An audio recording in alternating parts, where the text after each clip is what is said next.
नमस्कार दोस्तों, मैं वकील चौहान भीमपुरा एकेडमी में आप सभी लोगों का फिर से स्वागत है। और हम लोग जीव विज्ञान पढ़ रहे थे, तो जीव विज्ञान में हमने विटामिन ए तक पढ़ा दिए हैं। अब आगे देखते हैं। अब देखते हैं विटामिन बी। तो विटामिन बी में कई प्रकार के विटामिन है। Vitamin B 1, vitamin B 2, vitamin B 5, vitamin B 12। ठीक है, तो जो महत्वपूर्ण है वही हमने बस लिखा है। देखिए इसमें, तो देखिए विटामिन बी 1, सबसे पहले क्या है, विटामिन बी 1 का रासायनिक नाम पूछता है भाई, तो क्या नाम है, थायमीन है। ठीक है, अगला पॉइंट देखिए, विटामिन बी 1 की कमी से होने वाले रोग कौन कौन से, बेरी बेरी। विटामिन बी 1 की कमी से कौन सा रोग होता है भाई, तो बेरी बेरी होता है। ठीक है, अब देखिए अगला पॉइंट। अगला पॉइंट क्या है, विटामिन बी 5। विटामिन बी 5 का रासायनिक नाम क्या है भाई, नियासिन। ठीक है, विटामिन बी 5 का रासायनिक नाम नियासिन है। अगला पॉइंट देखिए, विटामिन बी 5 की कमी से कौन सा रोग होता है भाई, पिलाग्रा रोग होता है। बात समझ रहे हैं। अब देखिए विटामिन बी 6। विटामिन बी 6 की कमी से एनीमिया रोग होता है। कौन सा रोग होता है भाई, एनीमिया रोग, जिसे हम क्या कहते हैं, रक्त अल्पता रोग, यानी ब्लड की कमी, यानी खून की कमी जब शरीर में हो जाती है तो उसी को क्या कहते हैं, एनीमिया रोग। ठीक है, अगला देखिए विटामिन बी 12, बहुत ही महत्वपूर्ण विटामिन है। विटामिन बी 12 का रासायनिक नाम क्या है, साइनोकोबालामीन। ठीक है, साइनोकोबालामीन इसका रासायनिक नाम है बी 12 का। और देखिए बहुत बार ये प्रश्न आ चुका है कि विटामिन बी 12 में कौन सा तत्व पाया जाता है, तो कोबाल्ट नामक तत्व पाया जाता है। ठीक है, विटामिन बी 12 में कौन सा तत्व पाया जाता है भाई, कोबाल्ट नामक तत्व पाया जाता है। ठीक है, तो ये थे हमारे क्या, विटामिन बी। तो विटामिन बी के अगर स्रोत की बात करें सारे विटामिनों की, तो विटामिन बी में जो कि मांस है, मछली है, अंडा है, फिर मूंगफली है, गाजर है, ये सब चीज़ों में क्या मिलता है भाई, विटामिन बी मिलता है। ठीक है, आगे देखते हैं विटामिन सी। तो विटामिन सी का रासायनिक नाम क्या होता है भाई, एस्कॉर्बिक अम्ल। विटामिन सी का रासायनिक नाम एस्कॉर्बिक अम्ल।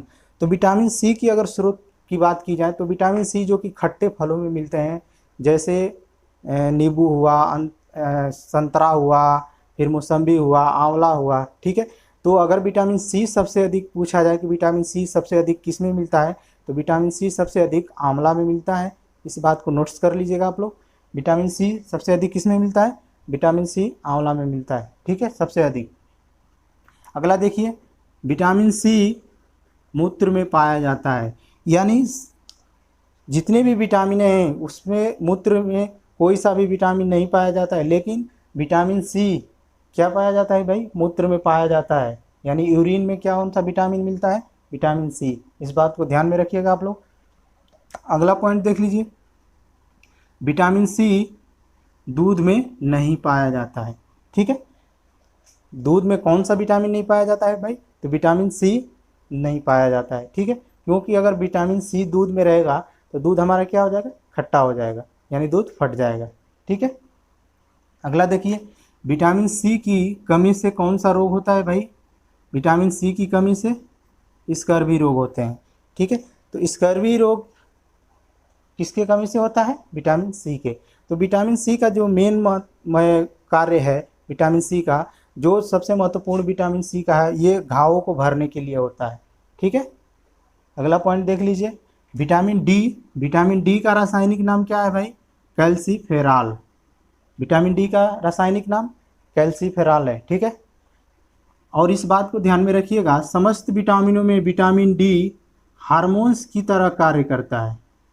ठीक है, तो ये प्रश्न लाखों बार आ चुका होगा कि कौन सा विटामिन हार्मोन्स की तरह कार्य करता है, तो कौन सा विटामिन है भाई, विटामिन डी। और विटामिन डी की अगर स्रोत की बात की जाए, तो सूर्य के प्रकाश से सबसे अधिक विटामिन डी मिलता है। फिर देखेंगे आप लोग, मक्खन है, घी है, इन सब से क्या मिलता है भाई, विटामिन डी।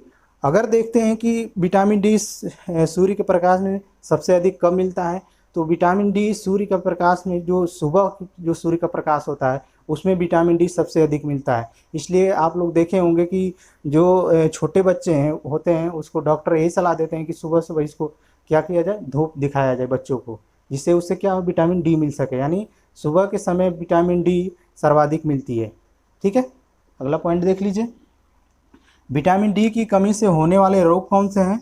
विटामिन डी की कमी से होने वाले रोग क्या है भाई? रिएक्टस, या जिसे हम क्या कहते हैं, सूखा रोग। तो ये सूखा रोग किस में होता है? बच्चों में होता है। और ऑस्टियोमलेशिया, ये क्या होता है भाई? ऑस्टियोमलेशिया रोग किस में होता है?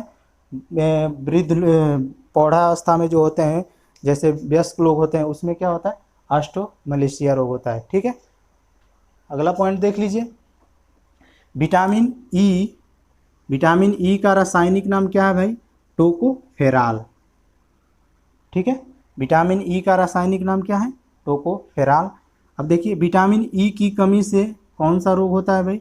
नपुंसकता, या जिसको हम क्या कहते हैं? बांझपन कहते हैं। तो विटामिन ई के अगर स्रोत देखें तो हम देखेंगे कि अंकुरित बीज हैं, फिर हरी पत्तेदार सब्जियां हैं, इन सब का क्या करना चाहिए? सेवन करना चाहिए। ठीक है, विटामिन ई की कमी को दूर करने के लिए। ठीक है, अब देखते हैं विटामिन के। विटामिन के का रासायनिक नाम क्या है भाई? नेफ्टोक्विनोन या फिलोक्विनोन। दोनों रासायनिक नाम याद रखिएगा, नेफ्टोक्विनोन भी है और फिलोक्विनोन। ठीक है, अगला देखिए, विटामिन के की कमी से, विटामिन के की कमी से क्या होता है भाई? रक्त का थक्का नहीं बन पाता है। बात समझ रहे हैं? जैसे मान लीजिए कहीं कट गया हमारा, तो अगर विटामिन के की कमी होगी उसमें, तो ब्लड क्या होगा? थक्का नहीं बनेगा। जब थक्का नहीं बनेगा तो हमारे शरीर से सारा ब्लड क्या होगा? बाहर निकल जाएगा, जिससे व्यक्ति की क्या हो सकती है? मृत्यु हो सकती है। ठीक है, तो ये तो थे हमारे क्या पूरे विटामिन, और सारे विटामिन हमने आपको पढ़ा दिए हैं। अगर स्क्रीनशॉट लेना चाहते हैं तो स्क्रीनशॉट ले सकते हैं इसका। ठीक है, और वीडियो को शेयर अधिक से अधिक करें, सब्सक्राइब करें, जिससे हमें भी पढ़ाने में थोड़ा अच्छा लगे, कि मैं भी समझूं कि हाँ भाई बच्चे पढ़ रहे हैं। ठीक है, और मिलते हैं नेक्स्ट वीडियो में। Thank you.